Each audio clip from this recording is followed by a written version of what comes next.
1, 2.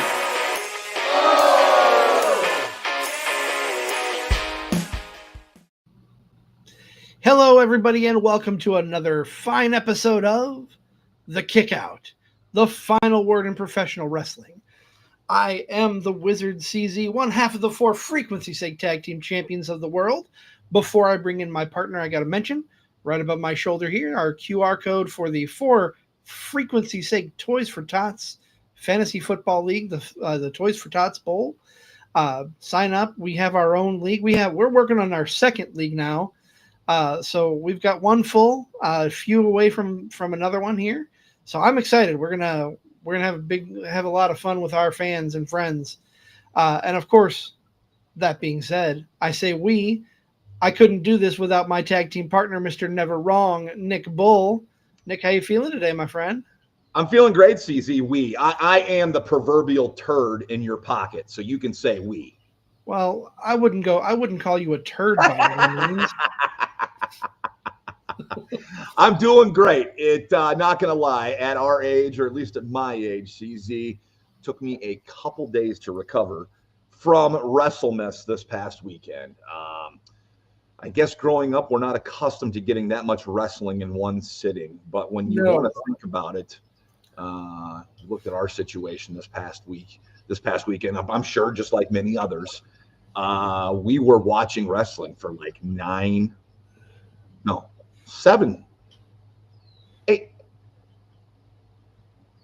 or 9 straight hours, right?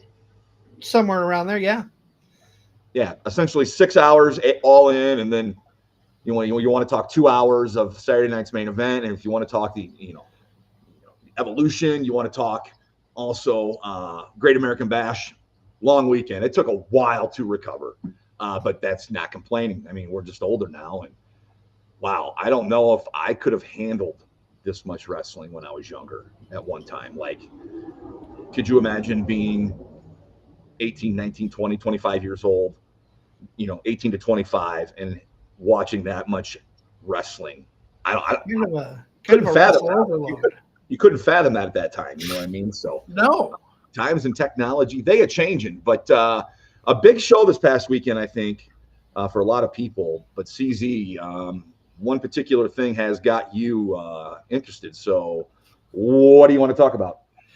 Well, we talked at length about all the shows of this weekend, what happened, what didn't happen. I kind of want to touch on where we think that AEW is going to go from here, because a lot of things came to a close at All In this past weekend. The end of Jon Moxley's title reign, MJF with the ability to cash in, the return of Cope. We talked about all of that, but where do we go from here? It's a great question, and I am very interested as much as you are, because we're airing right now on Wednesday before Dynamite, so a lot of stuff I think is going to be answered or started to. This is, I kind of looked at All In like their AEW's WrestleMania. Despite the length, I thought it was an excellent show. I may not have agreed with a couple of the booking decisions of the matches, but that's neither here nor there. That's what they presented. This is an exciting time, I think, for AEW. You mentioned the Reign of Terror. This Reign of Terror we've known from Jon Moxley and the Death Riders running roughshod appears to be over for now. But this is a very exciting time for AEW. I'm kind of looking at the Dynamite that airs tonight as maybe like the Raw after WrestleMania. And I'm not saying it's going to be the best Dynamite of the year, but after what happened on Saturday, it was Saturday now, looking back on it a few days ago, what happened on Saturday with All In, you've got like this fresh breath, this revitalization of AEW. They're taking several steps in the right direction. Now let's see how they follow through. Yes. But it's an exciting time if you're an AEW fan, or if you're just a fan of all wrestling or wrestling in general.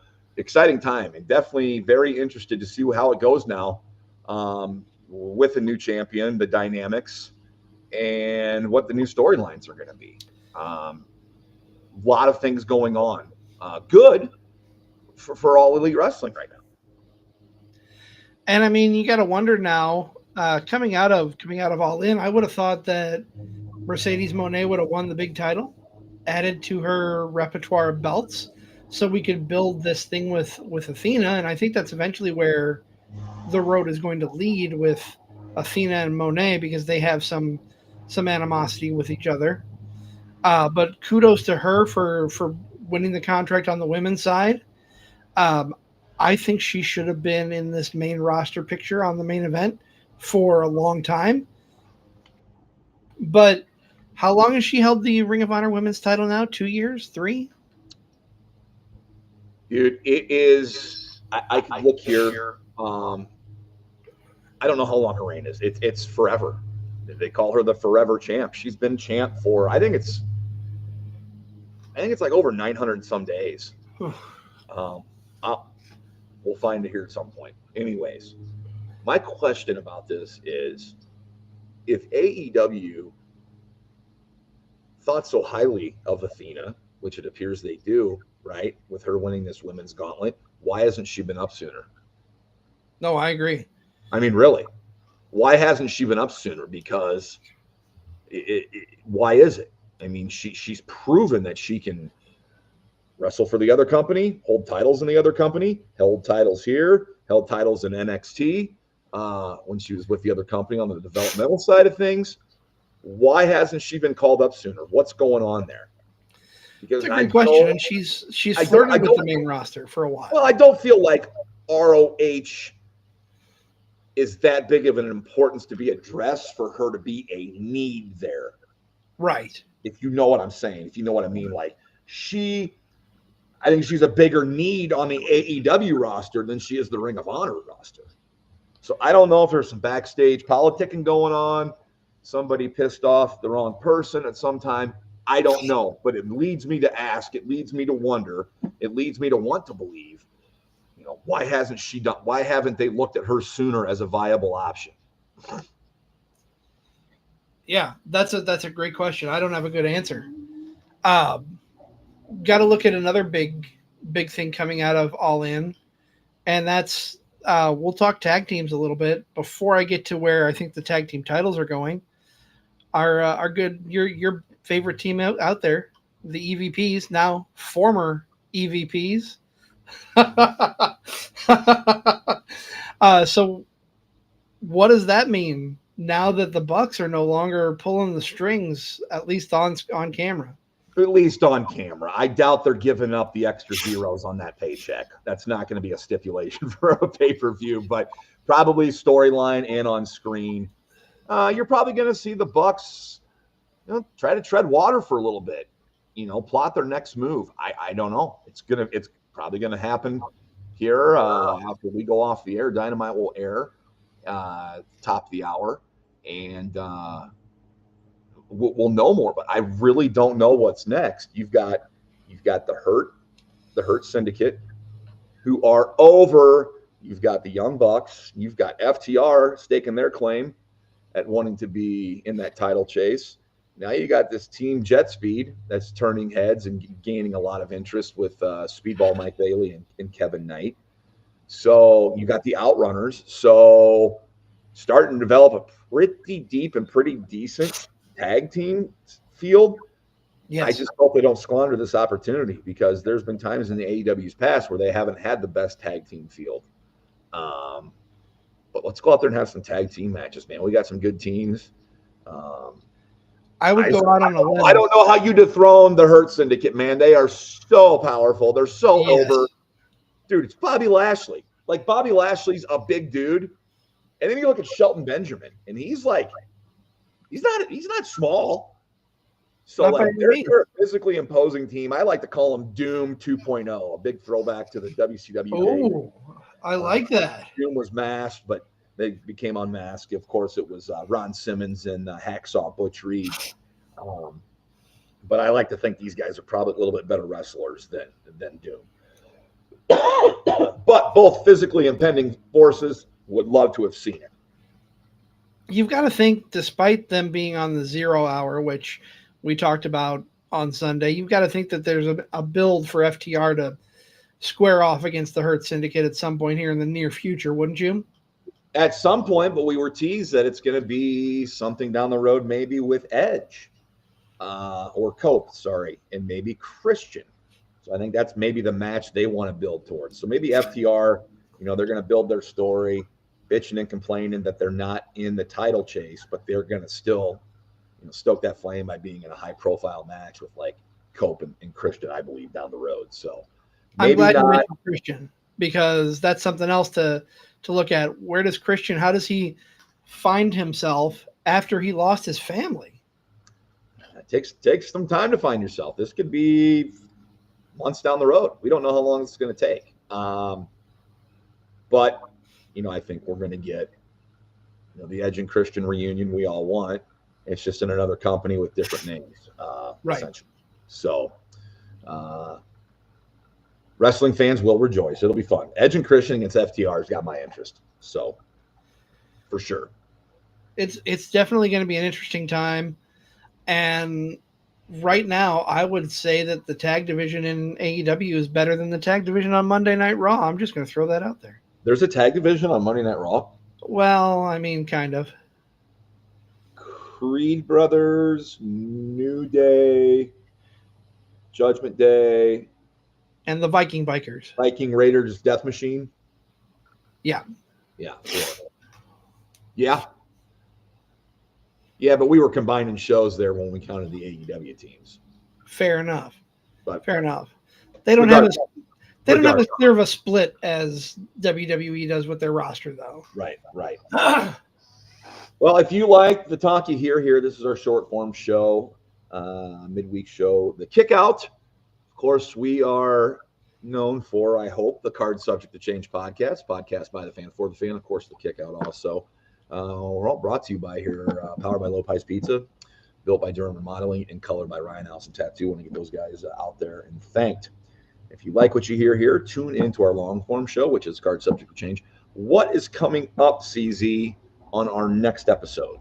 Well, we announced it Sunday, thanks in part to our good friend, the one called Manders, wishing us a happy third anniversary or a third birthday. So coming up here on... Thanks, Stryker.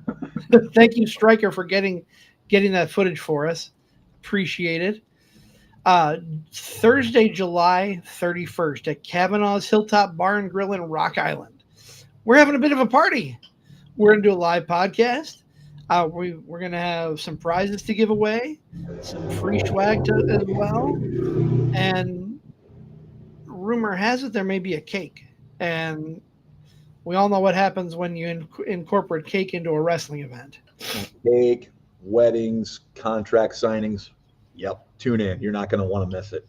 Yeah, definitely. All of you are invited to come join us at Kavanaugh's. The fun starts at 6:30. The live broadcast starts at 7. It'll be a good time. I'm excited. I can't wait to celebrate with everybody. That's technically the day before our third birthday. I'm just glad you invited me. Well, I mean, it wouldn't be a party without you. I know. Somebody's got to go through the cake, right? Somebody does. And then, of course, Sunday we're back at our regular time. We were a little later because of Evolution this past Sunday, but I'm excited. We've got a prominent wrestler in the Midwest. He is the Death Dealer on episode 205, the Dealer of Death. Death Dealer will be joining. We'll talk all things wrestling. And, of course, that show's going to start off with Nick asking that very famous question he asks all first-time guests. Why pro wrestling? That's right. I can't wait. I'm actually interested in getting Death Dealer in studio, picking his brain, of course, talking all things wrestling and where he's at and what he's doing in his career. So looking forward to that for sure. It's going to be fun. We've got some exciting stuff coming up. And it'll be fun. Tune into that. On the horizon. Tune into that on Sunday. We got fantasy football on the horizon. We got a birthday party on the horizon right there. Join us, man. Maybe we can get to 3 leagues. Who knows? Keep pushing. Ooh. Keep pushing that button. Like, follow, share, subscribe. Reach out to us on social media. We love to hear from you. We love to talk wrestling. That's why we're here. He is the Wizard CZ. I am never wrong, Nick Bull. This is the Kickout, the final word in professional wrestling.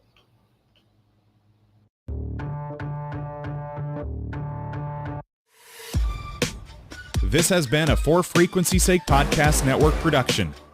For more great content, subscribe to For Frequency Sake